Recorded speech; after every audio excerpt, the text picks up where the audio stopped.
안녕하세요, 불량TV입니다. 오늘 소개해드릴 선수는요, 스페인 대표팀과 레알 마드리드의 핵심 수비수로 현대 축구에서 센터백의 모든 걸 갖춘 월드클래스, 3차례의 메이저 대회 우승과 4번의 빅이어를 들어올린 현역 수비수 커리어 끝판왕, 2011년부터 2019년까지 매해 월드베스트 10을 수비수 자리를 놓치지 않았던 21세기 최고의 수비수 세르히오 라모스입니다.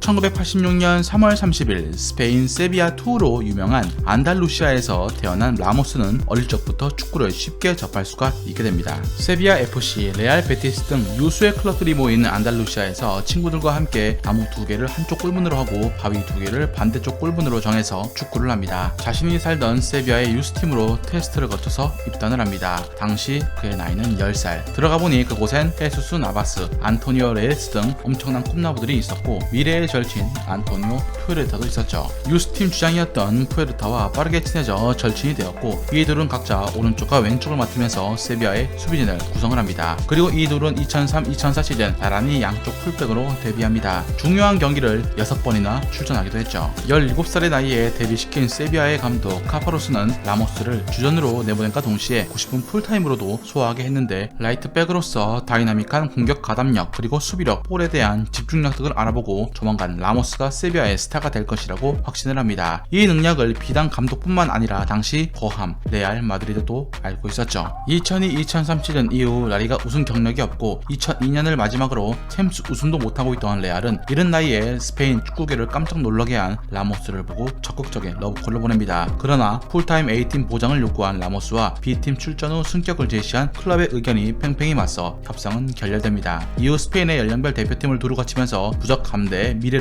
각광을 받던 라모스가 다시 주목을 받은 것은 2004년 U19 유럽 선수권 대회였습니다. 이 대회에서 오른쪽 풀백으로 나서 빈틈없는 수비로 스페인의 우승을 이끌어 스타덤에 올랐죠. 어린 시절부터 클라우디오 카니자를 동경해서 이때 긴 머리에 헤드밴드를 하곤 했습니다. 그리고 2004-2005 시즌 하비 나바로와 아이토르 오시오 두 센터백이 불안정한 모습을 보였고, 라모스는 센터백으로 보직을 바꾼 후 31경기에 나서며 센터백 변신에 성공을 합니다. 라모스가 뛰던 자리에는 다니엘 알베스가 대신했습니다. 레알은 라모스를 영입하기로 전격 결정했고, 그의 친구 푸에르타도 영입 대상이었습니다. 결국 레알 마드리드는 19살의 라모스에게 370억을 베팅하면서 영입했지만 푸에르타는 고민 끝에 세비야에 남기로 합니다. 페르난도 이에로의 은퇴 후 고질적인 문제로 지적된 수비 라인을 보강하는데 초점이 모아졌고, 그 결과물이 라모스였습니다. 한편 친구인 푸에르타는 2년 뒤 라리가 개막 경기에서 심장마비로 쓰러져 안타깝게 생을 마감을 합니다. 라모스는 2005년 3월 중국과의 A매치 데뷔전에서 15번을 달고 등장했는데, 이는 친구 푸에르타가 스페인 대표 딱 한 경기 뛸 당시 달았던 번호였고, 이 번호는 라모스의 스페인 국대 고정 번호가 됩니다. 10대 선수치고 높은 가격이었지만 공중볼 처리와 위치 선정, 안정감 있는 태클과 커버 플레이는 흡사 제2의 이해로였기 때문에 당시 레알 회장 페레즈가 적극적으로 영입합니다. 계약 기간은 무려 8년이었고 이에로의 번호 4번까지 물려받아 챔스에서 첫 데뷔골을 터뜨립니다. 이때부터 라모스는 후베르토 카를로스에 이어서 라리가 최고의 골을 넣는 수비수라는 명성까지 얻게 됩니다. 2007-2008 시즌 친구 푸에르타의 사망 사건으로 큰 슬픔에 빠졌지만, 이에 자극을 받아서 엄청난 활약을 하기 시작합니다. 결국 라이벌 살가도를 밀어내고 오른쪽 풀백으로 자리를 잡았죠. 21살의 젊은 나이에 노련한 경기 운영으로 당시 입단한 이구아인과 좋은 호흡을 보여주었고, 새로 영입된 페페와도 찰떡궁합을 보여주면서 리그 우승에 일조합니다. 2009년까지 라모스는 오른쪽 측면을 전담했고, 라울, 바니스텔루이, 이구아인 등에게 많은 크로스를 배달해 3시즌 동안 12개의 도움을 적립합니다. 그만큼 공격하는 걸 좋아했던 라모스였기 때문에 센터백보다 라이트백을 더 선호했습니다. 다음에 라이벌팀 바르셀로나가 메시라는 천재의 활약으로 역대급 시즌을 보내면서 레알의 감독은 경질되었고 팀은 많이 흔들립니다. 결국 준우승에 그치자 회장 페레즈는 갈라티코 2기 부활을 말리며 카카와 호날두를 영입합니다. 감독 또한 명장 페그리니까지 모신 건 덤. 엄청난 돈을 부었지만 결과는 다시 리그 준우승에 챔스 16강 탈락이었습니다. 팀은 망해도 라모스는 망하지 않아 절정의 폼을 보여주었고, 결국 2010 월드컵에서 스페인 국가대표 주전으로 활약, 푸열, 피케와 함께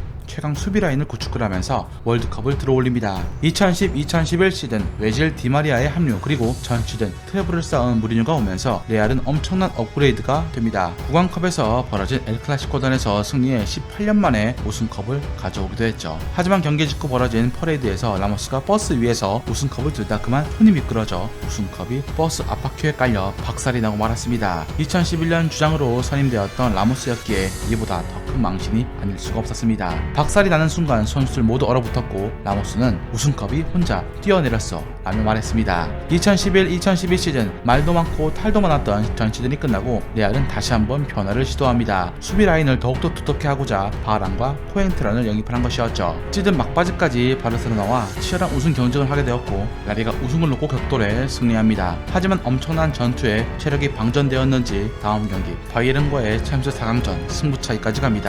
여기에서 호날두 카카가 모두 노이어에게 막히고 라모스마저 홈런볼을 하늘로 쏘아 올려버립니다. 노이어는 인터뷰에서 자신은 상대 선수를 분석하지만 라모스가 하늘로 차는 건 예측 못했다 라고 말했습니다. 기분이 나빴던 라모스는 바이에른이 결승에서 패하자 바로 트위터에 나는 노이어가 패배를 좋아할 줄 몰랐다며 조롱을 합니다. 챔스는 이렇게 물 건너갔지만 리그는 승점 100점을 돌파하며 우승했고 슈페르 코파까지 거머쥐었습니다. 유로 2012에서 라모스는 파넨카킥을 4강전에서 선보입니다. 라모스에겐 챔스 탈락으로 떨어진 자신감을 회복시켜준 슛이었지만 TV로 지켜보던 어머니는 아들의 PK가 심장을 너무 뛰게 한다면서 고개를 절레절레 저었습니다. 2012-2013 시즌 라모스는 지금까지의 긴 머리를 자르고 짧은 스타일로 바꿉니다. 여기에 수염까지 기르자 이베리아 상남자가 되었죠. 이전부터 카드 수집의 최다 퇴장 기록 보유자인 그가 이에도 꾸준하게 수집해 레알 역대 8위에 오릅니다. 자신도 신경 쓰였는지 시즌 중후반부터 자제하는 모습을 보입니다. 그런데 해가 바뀌어도 그대로인 것이 라모스가 심판에게 욕설을 해 라리가 4경기, 코파 1경기 출장 정지를 받아버렸습니다. 페페 카시아스 부상으로 겹친 상황에 레알은 맨유, 바르사와의 경기를 치러야만 했죠. 그런데 이 죽음의 일정에서 무패를 찍습니다. 라모스가 돌아와서 열린 맨유와 챔스 16강 2차전 라모스가 또 사고를 칩니다. 바로 자책골을 넣어버린 것. 교체로 들어온 모드리치와 호날두의 결승골로 8강을 결정지었습니다. 8강에서 카드 자제하자 스스로 마인드 컨트롤했지만 또 경고 누적으로 2차전 결정을 하게 되고만 라모스.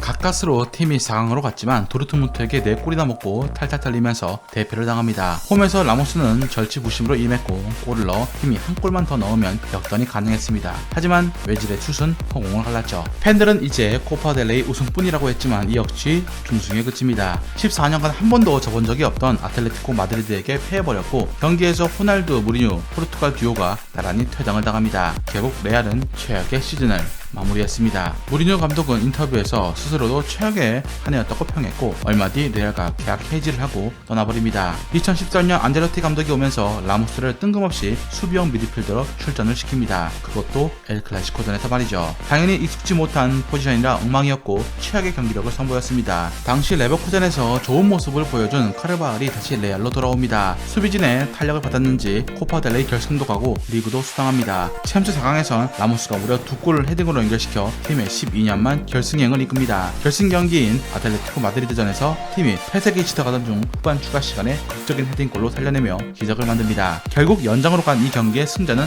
레알이었죠. 리그는 아쉽게 날아갔지만 레알의 챔스 10번 라 데마시마를 일궈냅니다. 여기에 모든 기력을 쏟은 탓일까요? 다음에 리그 우승은 바르셀로나에게, 챔스는 4강 탈락, 코파도 탈락해 무관에 그칩니다. 문제는 시즌이 끝난 후였는데 다른 멤버들에 비해서 낮은 주급을 받고 있던 라모스가 불만을 표출한 것.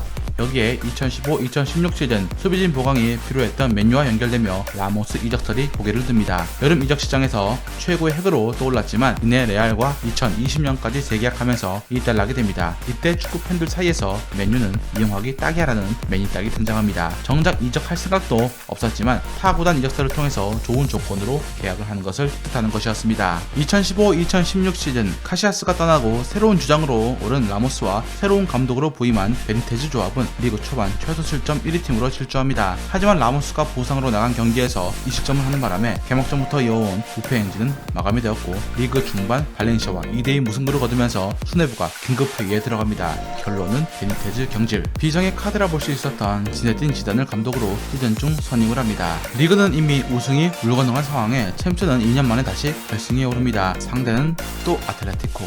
라모스는 세트피스에서 선제골을 넣으며 팀의 기세를 올렸고, 이 선제골의 활약에 힘입어 라모스는 경기 MOM에 선정, 주장 첫해에 빅 2열을 들어올리는 영광을 차지합니다. 2016-2017 시즌 리그 시작 전 열린 슈퍼컵에서 93분경 동점을 만드는 헤딩골을 집어넣음으로 유럽대회 결승전에서 3차례나 골을 넣은 최초의 수비수가 되었고, 까르바알의 골로 우승컵을 차지합니다. 다시 한번 MOM에 선정. 엘클라시코전에서 또 헤딩골을 넣었는데 시간대는 역시나 90분. 일주일 뒤 데포르티보와의 경기에서도 90분에 극장골을 터뜨립니다. 그야말로 극장골의 사나이가 바로 라모스였죠. 이렇게 팀은 40경기 무패를 질주했지만 이를 멈춘 것도 라모스의 자책골이었습니다. 자책골은 리그만 있는 것이 아니었습니다. 챔스에도 8강 바이에른전에서 그것도 후반 78분에 자책골을 넣어서 아찔한 상황을 맞이했습니다. 다행히 라모스는 호날두에게 참의 어시스트를 하면서 팀을 7년 연속 챔스 4강에 진출시킵니다. 챔스 결승에선 유벤투스를 상대로 디발라를 아무것도 하지 못하게 하는 철벽 수비를 자랑했습니다. 유벤투스 또한 챔스 12경기에서 3실점을 하는 강철 방패였지만 레알의 공격은 막아낼 수가 없었습니다. 챔스 2연패를 이루는데 큰 힘을 보탠 라모스는 한 시즌 리그 7골을 넣어서 유럽 최고의 공격형 수비수임을 증명했습니다. 2017-2018 시즌 병의적인 챔스 3년 연속 우승을 일구는 라모스는 스페인 대표팀에 합류해 러시아로 향합니다. 이 당시 월드컵을 앞둔 이집트의 국민 영웅 모하메드 살라의 어깨 부상에 영향을 주어서 살해 위협까지 받았던 것이 바로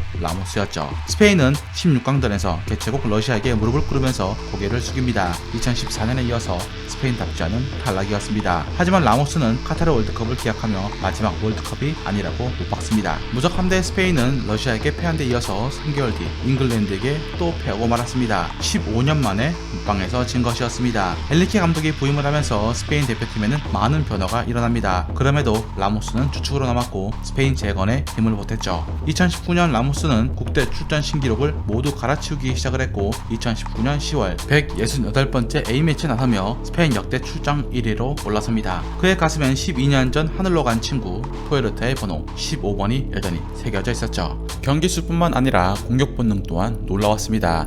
2018년 9월부터 2020년 9월까지 라모스는 레알과 대표팀을 오가며 102경기 34골을 터뜨렸고 2020년은 그야말로 공격수가 빙이 되다시피 했습니다.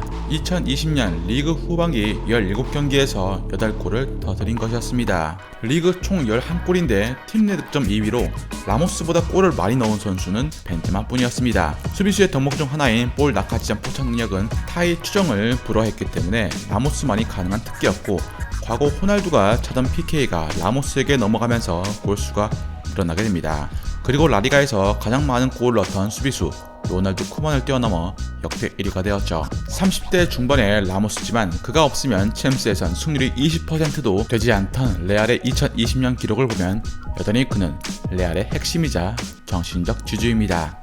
국대에서나 클럽에서나 수비진을 통솔하고 피드백하며 임무를 배정하는 몸짓을 자주 하는 라모스는 경기장 내에선 리그 최다 퇴장 등 논란의 말들이 많지만 실력만큼은 그 누구도 부정할 수 없는 선수입니다. 공과 주도권을 상대로부터 쉽게 가져오고 상대에게 잘 빼앗기지 않도록 헌신하는 철인 라모스의 모습은 21세기 최고의 수비수라는 타이틀을 붙여주어도 되지 않을까요?